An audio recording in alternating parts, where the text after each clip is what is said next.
우리들의 교회가 주일 오후 예배 시간에는 부모 멘토링이라는 주제를 가지고 같이 은혜를 나눕니다. 오늘은 6번째 시간입니다. 제목 같이 한번 읽어봅시다. 시작. 자녀 교육의 함정. 오늘 이 시간에는 자녀 교육의 함정이라는 제목을 가지고 같이 은혜를 나누고자 합니다. 우리 성도님들 가운데 자녀 양육하여서 자녀를 떠나보낸 그러한 성도님들도 이 자리에 계십니다. 그런데 우리는 주님 앞에 가는 그날까지 신앙의 어린 그 아이와 같은 그러한 사람들에게 양육자가 되어야 하는 것이죠. 제가 요즘 우리 주일학교 학생들을 보게 되어질 때에 이 아이들이 영적으로 부모 없는 그런 아이들과 같다라고 하는 그런 생각을 해보게 되어집니다. 아이들이 우리들의 교회에 일단은 머무르는 시간은 상당히 많아요.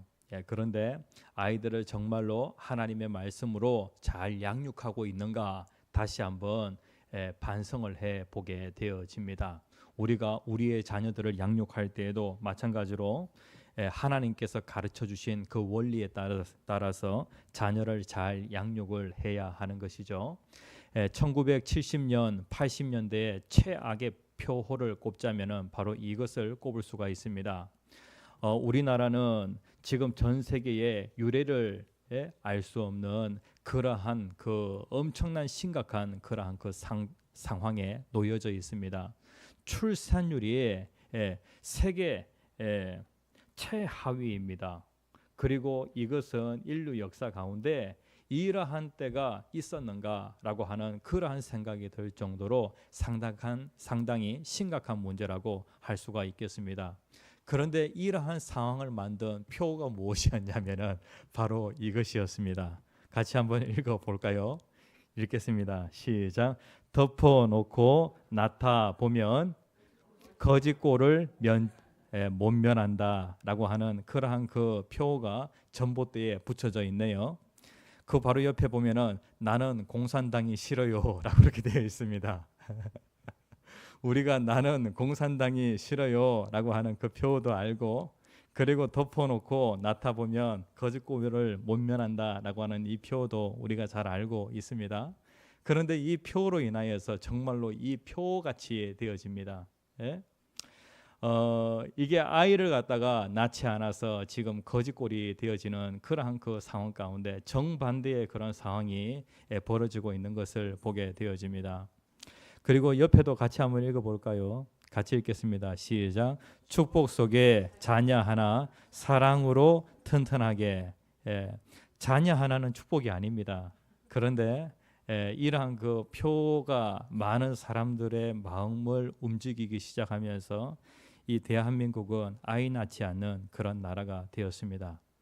지금은 이제 0.6명까지 떨어졌으니까 인류 역사 가운데, 그러니까 지금 현존하는 국가 가운데 가장 빨리 없어질 나라가 바로 대한민국이다라고 그렇게 해도 과언이 아닐 정도로 지금 심각한 상황에 놓이게 되었습니다. 그런데 우리들의 교회는 특별히 우리 청년들 아이를 갖다가 하나 낳는 것에 만족하지 않고 더 낳으려고 하니까 얼마나 기분이 좋은지요. 제가 하나님께 기도하기를 하나님 매년 새 아이가 태어날 수 있게 해달라고 하나님께 그렇게 기도하고 그 짐을 갖다가 제 혼자 다 감당을 하다가 이제는 작년으로 그 모든 것들을 갖다가 다 이제 마무리했습니다. 그런데 작년부터 하나님이 막 기적을 행하시는데 우리 청년들을 통해서 매년 한 명씩 아이들이 태어나게 되는데 얼마나 기분이 좋은지 모르겠습니다. 자, 1번 같이 한번 읽어봅시다. 시작. 성경이 말하는 아이. 자녀 교육의 함정과 관련하여서 성경이 말하는 그 아이가 무엇인지에 대하여 한번 살펴보겠습니다. 특별히 자녀를 보는 데에 관점이 정말로 중요해요. 우리나라 옛 어른들은 어떠한 생각을 가지고 자녀 교육과 관련하여 어떠한 관점을 가지고 있었냐면은 낳아놓으면 저절로 자란다 라고 하는 그러한 그 관점을 가지고 있었습니다. 정말로 그렇습니까? 낳아놓으면 저절로 자랍니까? 예? 예. 성경은 그냥 자라기야 자라죠. 그런데 교육이라고 하는 것이 정말로 중요하죠. 그런데 성경에 보면 이렇게 말씀하고 있습니다. 잠언 29장 15절 같이 읽겠습니다. 시작. 임의로 하게 버려두면 그 자식은 의미를 욕되게 하느니라. 낳아놓기만 하고 아무런 교육을 하지 않으면은 결국에 그 아이는 의미를 욕되게 하게 되어지는 것입니다. 성경은 어떻게 얘기하고 있냐면은 성경은 처음에 이 자녀와 관련하여 어떠한 그 관점으로 말씀을 하고 있냐면은 죄악 중에 죽은 자로 얘기하고 있어요. 죄악 중에 죽은 자. 시편 51편 5절 말씀에 보면 내가 죄악 중에 출생하였으며 어머니가 죄 중에서 나를 잉태하였나이다. 이 누구예요? 바로 다윗입니다. 다윗. 죄악 중에 출생하였다는 거예요. 그 다음에 창세기 8장 21절 말씀에 보면 이는 사람의 마음이 계획하는 바 있어요. 성경은 자녀들에 대해서 어떻게 보고 있냐면은 죄악 중에 죽은 자로 보고 있어요. 예? 구약 성경은 아이에 대하여 이렇게 보고 있는데 그런데 예수님은 어떠한 그 관점에서 아이들을 보셨냐면은요. 예? 죄악 속에 깨어날 수 있는 자로 예수님께서 보셨다는 거예요. 그러니까 이게 맞아요. 모든 사람은 다 죄악 중에 출생하였어요. 그런데 예수님께서는 그 아이 한 사람 한 사람을 어떻게 보셨냐면은 죄악 속에 깨어날 수 있는 자, 죄악에서 깨어날 수 있는 그러한 자로, 그러한 가능성을 가진 그러한 자로, 하나님의 나라 일꾼으로 세워질 수 있는 그러한 자로 예수님이 보셨다는 것이죠. 그래가지고 당시에 유대 사회에서는요, 아이들의 그 숫자는 수에 치지 않았습니다. 그런데 예수님께서는 뭐라고 말씀하시냐면 마태복음 18장 3절에 어린 아이들과 같이 되지 아니하면 결단코 천국에 들어가지 못하리라. 그러니까 이 어린 아이들 한 사람 한 사람이 바로 하나님 나라의 상속자라는 것이에요. 그래서 예수님은 그 아이들 속에 있는 그런 가능성을 보셨다는 것이죠.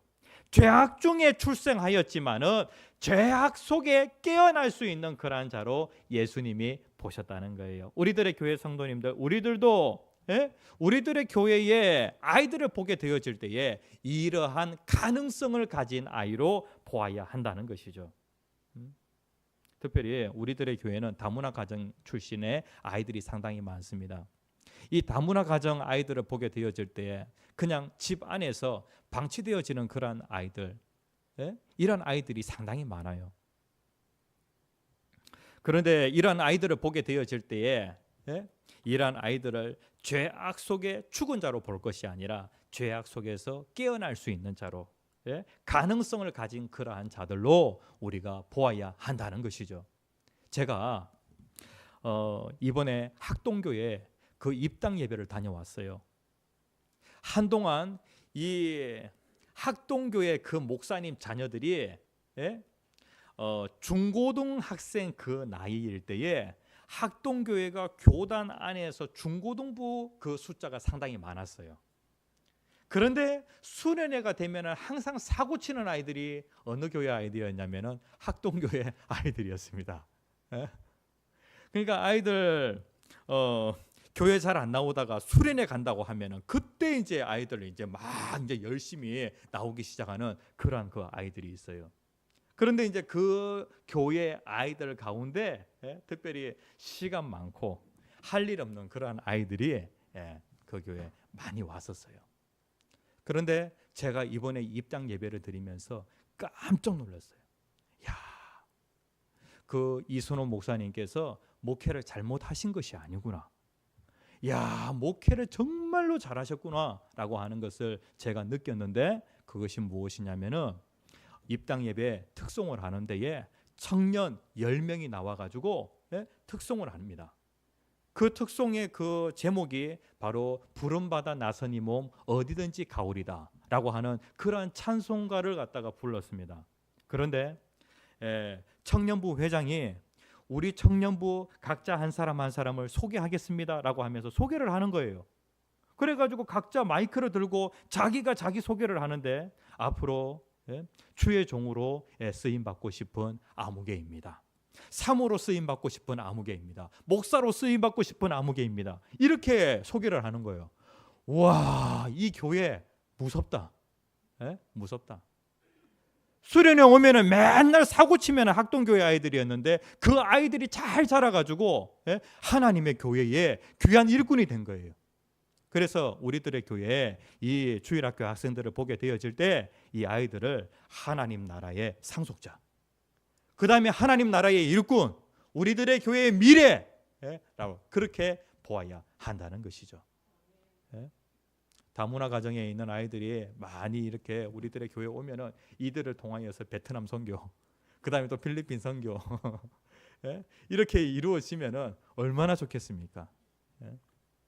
누가복음 18장 16절 17절 같이 읽겠습니다. 시작. 어린아이들이 내게 오는 것을 용납하고 금하지 말라. 하나님의 나라가 이런 자의 것이니라. 내가 진실로 너희에게 이르노니 누구든지 하나님의 나라를 어린아이와 같이 받아들이지 않는 자는 결단코 들어가지 못하리라 라고 그렇게 말씀을 하고 있어요. 그러니까 이 어린 아이들 한 사람 한 사람을 우리는 죄악 속에 깨어날 수 있는 자로 보아야 한다는 것이죠. 관점이 되게 중요해요. 뭐 잘못했다고 해가지고 무조건 막 뭐라 할 것이 아니라 이들을 가능성이 있는 그런 아이로 보아야 한다는 거예요. 성경에 보면은 하나님 나라의 일꾼으로서 이 아이들이 쓰임 받는 것을 많이 보게 되어집니다. 예수님이 행하신 그 기적 가운데 오병이어의 기적이 있는데 예수님께 오병이어를 바친 그 사람이 누구냐면은 바로 어린아이였습니다. 그리고 또 영적으로 정말로 어두운 그 사사시대의 말기에 그때에 이 제사장 엘리 제사장은 영적으로 아주 어두운 사람이었습니다. 그런데 그때에 하나님께서 주셨어요. 그리고 이 아이를 통해서 이스라엘의 미래를 하나님이 예언하시는 것을 보게 되어집니다. 오늘 본문에 있는 이 말씀을 보게 되어지면은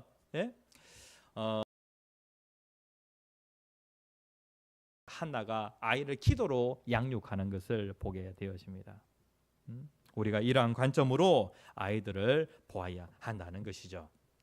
자, 예수님께서는 이 아이들을 보실 때에 아이들을 하나님 나라의 상속자로 보았어요. 그런데 사탄도 마찬가지로 이 아이들을 그렇게 본다는 거예요. 그래서 이 아이들을 집중적으로 공격을 합니다. 우리는 이 사탄의 공격을 정확하게 잘 파악해야지만이 자녀 교육의 함정에 빠지지 않게 되어지는 것이죠. 자, 첫 번째, 어떠한 그 사탄의 공격이 있었냐면은 사탄이 다양한 것으로 우리의 자녀들을 공격을 합니다.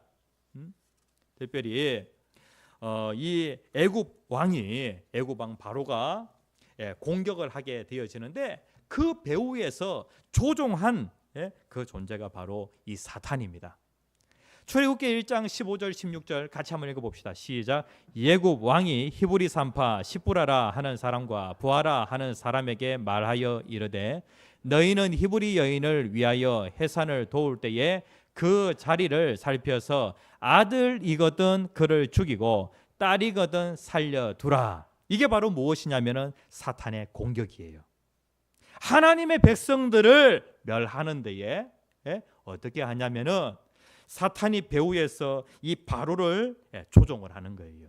그래가지고 바로가 어떤 명령을 내렸냐면은 히브리 산파들에게 아들이거든 그를 죽이고 딸이거든 살려두라고 그렇게 공격을 하였습니다. 그러니까 사단은 이 아이들을 집중적으로 공격한다는 거예요. 그 다음에 성경에 보면은 몰렉을 위한 그 제사를 보게 되어질 때에 당시에 그 이방 문화 가운데는 어떠한 문화가 있었냐면은 이방 신에게 그 자녀를 제물로 바치는 그러한 그 풍습이 있었어요. 그런데 하나님께서 특별히 하나님의 백성들에게는 자녀를 몰렉에게 주어서는 안 된다라고 그렇게 분명히 레위기에서 말씀을 하고 있어요. 그런데 유다 왕 아하스 왕 때에 이 아하스가 종교 개혁을 일으키게 되어지는데 당시에 어떠한 일들이 성행하였냐면은 열왕기하 16장 3절 말씀 같이 한번 읽어봅시다. 시작. 여호와께서 이스라엘 자손 앞에서 쫓아내신 이방 사람의 가증한 일을 따라 자기 아들을 불 가운데로 지나게 하며 라고 이렇게 말씀을 하고 있어요. 몰렉에게 제사를 지내게 되어질 때 그때 이 자녀를 불 가운데로 지나도록 그렇게 했어요. 이러한 일이 일어났다는 거예요. 이것을 배후에 누가 조정을 한다고요? 사탄이 조정한다는 거예요. 사탄은 출애굽할 때에 또 공격을 하는데 어떻게 공격을 하게 되어지냐면은 바로가 이렇게 명령을 내리게 되어집니다. 출애굽기 10장 10절에서 11절 말씀에 보면 바로가 그들에게 이르되 내가 너희와 너희 어린 아이들을 보내면 여호와가 너희와 함께함과 같으니라. 보라 그것이 너희에게는 나쁜 것이니라. 그렇게 하지 말고 아이들과 함께 가지 말라는 거예요. 어떻게 하라고요? 너희 장정만 가서 여호와를 섬기라 라고 그렇게 말씀을 하고 있어요. 제가 중국에 갔더니 무슨 일이 있냐면은요, 중국 공산당이 말이죠, 그 20세 이하의 아이들에게는 신앙 교육을 못하도록 그렇게 금지를 시켰어요. 그러니까 장년들은 신앙생활을 할 수 있다. 정부의 허락하에서 신앙생활을 할 수 있는데 어린 아이들에게는 성경을 가르쳐서는 안 된다라고 하는 그러한 법을 만들게 되어집니다. 이게 바로 무엇이냐면 배후에서 조종하는 그 세력이 바로 사탄이라는 거예요. 사탄은 우리의 자녀들을 아주 귀하게 봐요. 그래가지고 이 아이들을 갖다가 절대로 내주지 않으려고 그렇게 한다는 것이죠. 이 오인수 교장이라고 하는 사람이 있는데요, 이 악한 세대에 당신의 뜻대로 자녀를 키울 자신이 있습니까? 나는 사랑이신 하나님께 아이들을 맡겨드릴 뿐입니다. 이러한 시대 가운데 사탄이 오늘날 이 아이들을 집중적으로 공격을 하는데 이 아이들을 정말로 다양한 것으로 공격하는 것을 보게 되어집니다. 이러한 그런 시대 가운데 자녀를 정말로 잘 키울 자신이 있습니까? 정말로 힘들어요. 그러니까 이 오인숙 교장이 뭐라고 얘기하냐면은 나는 사랑이신 하나님께 아이를 맡겨드릴 뿐입니다라고 그렇게 고백을 합니다. 그 다음에 세 번째 같이 한번 읽어봅시다. 시작. 물질과 시간 속에 사탄의 계략. 그러니까 사탄이 총 공격을 하는데 물질과 시간 속에 사탄의 그 계략이 숨어 있다는 거예요. 오늘날 보면은 교묘하게 위장된 그러한 사랑, 그 다음에 또 자유주의 이란 그 교육이 오늘날 모든 것들을 어지럽게 하고 있는데 오늘날 부모들을 보게 되어질 때 내 아이 기죽이면 안 된다. 그러면서 내 아이 기살리는 데에 요즘 부모들이 막 열을 올리고 있어요. 혹시라도 아이 기죽으면 어떻게 할까? 학교에서 공개 수업을 하게 되어집니다. 그러면서 부모들이 무엇에 열을 올리냐면은 아이 기살린다고 열을 막 올려요. 우리 아이 기살린다고. 그래가지고 공개 수업 때 이제 부모가 안 오잖아요. 그러면 아이가 기가 죽잖아요. 혹시라도 우리 아이 기 죽을까봐 또 어렵게 이제 이 공개 수업에 부모가 와요. 어떤 집은 보니까 엄마 아빠가 다 같이 오더라고요.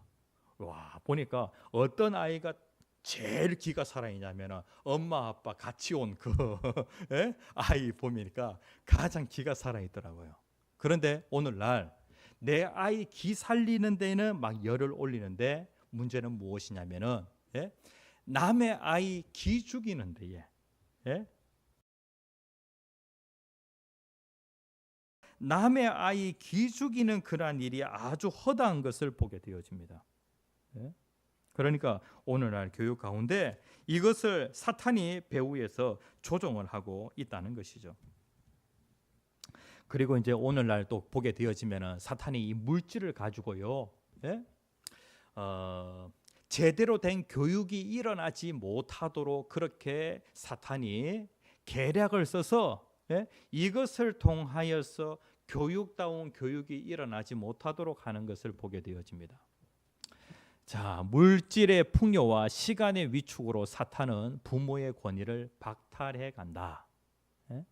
이게 무슨 말이냐면은 오늘날 물질적인 그런 풍요 속에 살아가고 있습니다.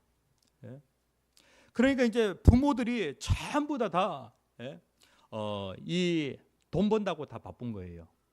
그러면서 아이와 함께 해줄 수 있는 그런 시간이 없죠.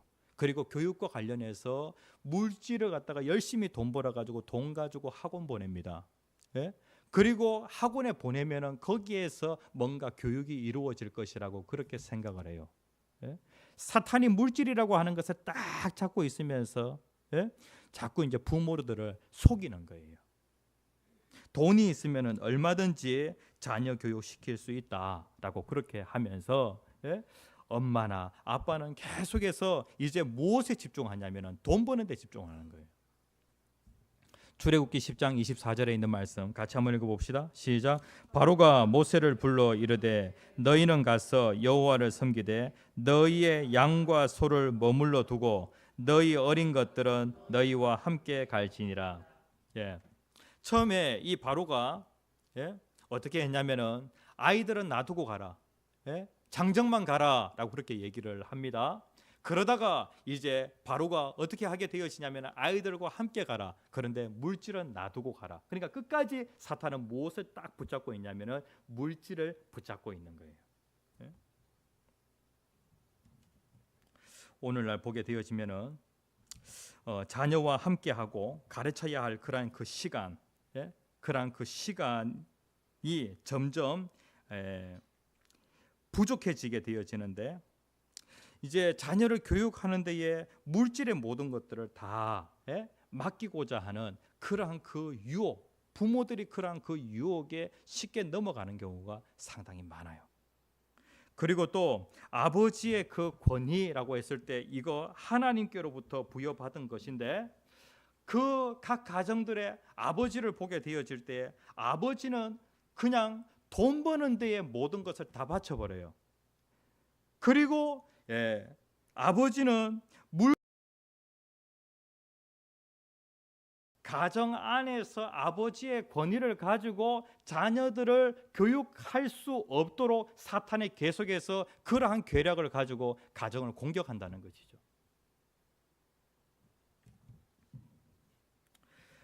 자녀들을 교육함에 있어 가지고 많은 시간이 필요합니다. 그런데 돈을 번다고 그 모든 것들을 갖다가 다 돈 버는 일에 집중을 하면서 자녀와 함께 할 그런 그 시간들, 교육할 그런 시간들을 놓쳐 보내는 경우가 상당히 많아요. 특별히 자녀 교육과 관련하여서 여기에 인내가 필요한 것들을 참 많이 보게 되어집니다. 오늘날 많고 많은 사람들은 이게 이제 조급해요.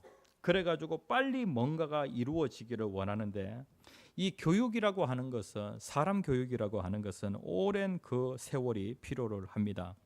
대만의 어느 유치원에서 교사들이 일부러 아이들에게 뭔가 하나씩 가르치는 데에 시간을 충분히 두고 그것을 가르치는 그런 실험을 하게 되어집니다. 아이들에게 그 수도꼭지가 틀어져 있을 때에 그것을 갖다가 이제 장군은 그러한 그 훈련을 시키는데 일부러 교사가 지나가면서 수도꼭지를 딱 틀어놔요. 그리고 이제 교사들이 그 부분과 관련해서 이제 기다려주게 되어지죠. 그리고 이제 아이들이 그것을 본 아이들이 달려가서 이제 수도꼭지를 잠굽니다. 그리고 다시 또 그 다음 날 교사가 다시 지나가다가 수도꼭지를 살짝 틀어놔요. 그리고 또 그 아이들이 또 그걸 본 아이들이 그것을 갖다가 지나가다가 그걸 잠궈요. 이러한 것들이 계속해서 반복이 되어지면서 이제 교육이라고 하는 것이 이루어지게 되어지죠. 그러니까 실질적으로 교육은 조급한다고 되는 게 아니에요. 오랜 동안 그런 시간이 필요한 것이죠. 그리고 또 그 아이들 그 의자를 갖다가 바로 놓는 것 있잖아요. 자리에서 일어나 가지고 의자를 딱 정리하는 거, 이것도 마찬가지로 그 습관을 들이기까지는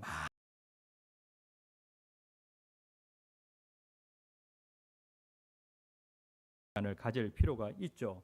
예? 그런데 사탄은 자꾸 조급하게 만들고, 예? 이 부분과 관련하여서 점점 시간을 확보하지 못하도록, 예? 그렇게 한다는 것이죠. 그 다음에 네 번째 같이 한번 읽어봅시다. 시작. 가르치는 자를 위축시키는 시대의 조류.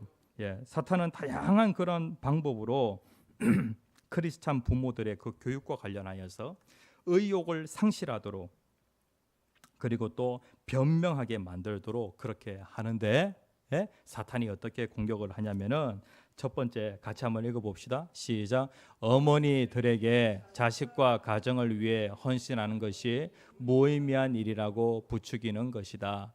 이게 바로 오늘날 보면은 사탄이 이 시대 가운데 각 사람의 마음을 갖다가 이렇게 이제 배후에서 조종을 해요. 오늘날도 보면은 그 어머니들이 자식, 가정을 위해서 헌신하는 거, 그거 정말로 무의미한 일이다, 아무 소용없는 일이다, 이렇게 부추겨요. 배후에서 사탄이 이렇게 조종한다는 것이죠. 어느 중년 여성이 자살을 하게 되어지는데 왜 자살을 하게 되어지냐면은 이 사람은 주부로서 그리고 또 가정의 어머니로서 그렇게 살아가는데 어떤 생각이 갑자기 들었냐면은 나는 아무것도 성취한 것이 없어라고 하는 갑자기 그런 마음이 드는 거예요. 그래가지고 내가 자식을 위하여 가정을 위하여 희생한 그 모든 그 헌신들이 정말로 무의미한 그러한 일이었구나라고 하는 것을 알게 되어지고 그리고 자살하게 되어졌다는 거예요. 이 배후에서 조종하는 그 존재가 바로 사탄이라는 것이죠. 어린 시절에 어머니께 버림받은 한 젊은이가 있었어요. 이 젊은이는 어떠한 마음이 들었냐면은 어머니 자리는 그 누구도 채워줄 수 없는 자리라는 것을 그가 깨닫게 되어집니다. 어머니 없이 성장을 하다 보니까 어머니의 자리에는 어느 누군가가 대신해 줄 수 없는 자리다라고 하는 것을 깨닫게 되어집니다. 그러니까 이 어머니의 역할은 정말로 중요하다는 거예요. 아이들이 가장 싫어하는 것이 이것이라고 합니다. 학교를 다녀왔는데 집에 어머니가 없을 때 아이들은 가장 싫대요.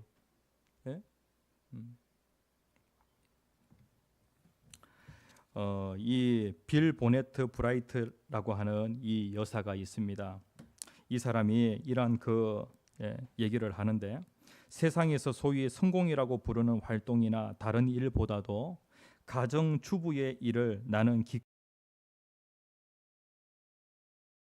아이의 뒷바라지도 즐겁게 하고 있어요. 결혼 초기에는 부엌이나 아이에게 매여 있는 자신이 싫었고 마음엔 불만이 가득했어요. 그러나 마침내 그런 생각이 하나님의 뜻에 거역하는 일이라는 것을 깨달았지요.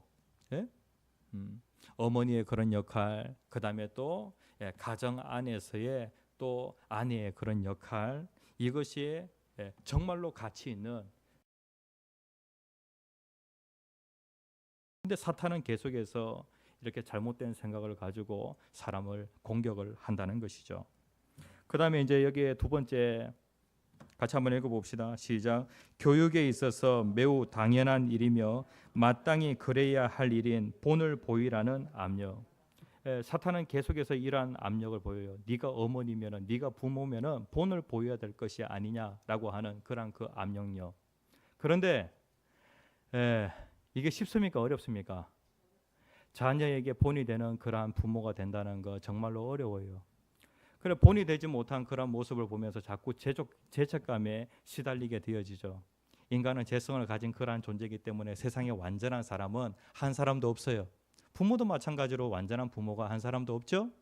사도 바울이 뭐라고 고백하냐면은 로마서 7장 24절에 같이 읽겠습니다. 시작. 오라 나는 공고한 사람이로다. 이 사망의 몸에서 누가 나를 건져내랴. 오라 나는 공고한 사람이다. 나는 완전하지 않다는 거예요. 나는 날마다 넘어진다는 거예요. 그런데 사탄은 계속해서 네가 부모기 때문에 본을 보여야 되는 것이 아니냐라고 그렇게 자꾸 압력을 가해요. 그래 본이 되지 못한 모습 때문에 자꾸 죄책감에 시달리도록 그렇게 만든다는 것이죠. 그러면 어떻게 해야 되겠어요? 어떤 것이 성경적일까요? 하나님 나는 정말로 부족한 그런 부모입니다. 그러니까 자녀의 자기 자신의 연약함을 알고 하나님의 도움을 구하는 그러한 부모가 되어야 한다는 것이죠. 야고보서 1장 5절 말씀 같이 읽겠습니다. 시작. 너희 중에 누구든지 지혜가 부족하거든 모든 사람에게 후히 주시고 꾸짖지 아니하시는 하나님께 구하라. 그리하면 주시리라. 세상에 완전한 부모 하나도 없어요. 그렇기 때문에 하나님의 도움을 구하는 것이죠. 고린도후서 12장 10절 말씀에 보면 이는 내가 약한 그때에 강함이라. 그러니까 자녀에게 본이 되지 못한 그러한 행동을 할 때도 있어요. 자기의 약함을 그대로 인정을 하고, 그거 인정을 하고 하나님의 도움을 구하게 되어질 때에 그때 강한 사람이 되어지는 것이죠. 그러면 부모는 어떤 사람이 되겠어요? 자녀에게 본이 되는 그러한 사람이 되어야 될까요? 부모는 어떤 사람이 되어야 되냐면은 본이 되는 사람이 되면 물론 좋죠. 그러나 그것은 어려운 일이에요. 그러면 어떤 사람이 되어야 되는가? 예수님을 본받으려고 하는 그런 사람이 되면 돼요. 사도 바울은 어떤 사람이냐면은 예수님을 본받으려고 힘쓰고 애쓰는 그러한 사람이었어요. 마찬가지로 우리들의 교회 모든 부모들이 예수님을 본받으려고 하는 그러한 부모가 되려면 돼요. 그러한 부모가 되려고 하면 돼요. 근데 사탄이 계속해서 잘못된 그러한 메시지로 우리를 공격을 한다는 거예요. 그 다음에 세 번째 같이 한번 읽어봅시다. 시작. 크리스찬 자녀 교육이 학교 교육의 형태를 따르고 있다는 것이다. 아니 교회가 세상을 끌고 가야 되는데 이 성경에 있는 이 말씀은 진리잖아요. 세상 교육은 얼마나 자주 바뀌어요. 그렇죠? 자주 바뀌는 이 세상 교육이 정답이 될 수는 없어요. 그런데 이 하나님의 말씀은 진리예요. 변하지 않는 그러한 말씀이에요. 그렇다고 하면은 무엇을 끌고 가야 되겠어요? 교회가 세상을 끌고 가야 되겠죠. 크리스찬 자녀 교육이 학교 교육을 끌고 가야 되지 않겠어요? 그렇죠? 학교 교육 보면은 계속해서 돌고 도는 것을 보게 되어집니다. 그러니까 이게 완전하지 않다는 거예요. 그런데 크리스찬 자녀 교육이 학교 교육의 형태, 학교 교육을 갖다가 끌고 가는 그러한 형태가 되어야 한다는 것이죠. 그러니까 사탄은 이것을 딱 뒤집어 가지고 우리를 계속해서 혼란스럽게 하는데, 사탄이 이렇게 공격할 때에 어떻게 해야 되겠어요? 우리는 어떠하든지 하나님의 말씀을 가지고 하나님의 지혜를 구하면서 자녀들을 신앙으로 잘 양육을 해야 하는 것이죠. 그냥 낳아놓으면 그냥 알아서 잘 크는 것이 아니라 하나님의 도움을 받아야 아이들이 잘 클 수가 있는 거예요. 아멘.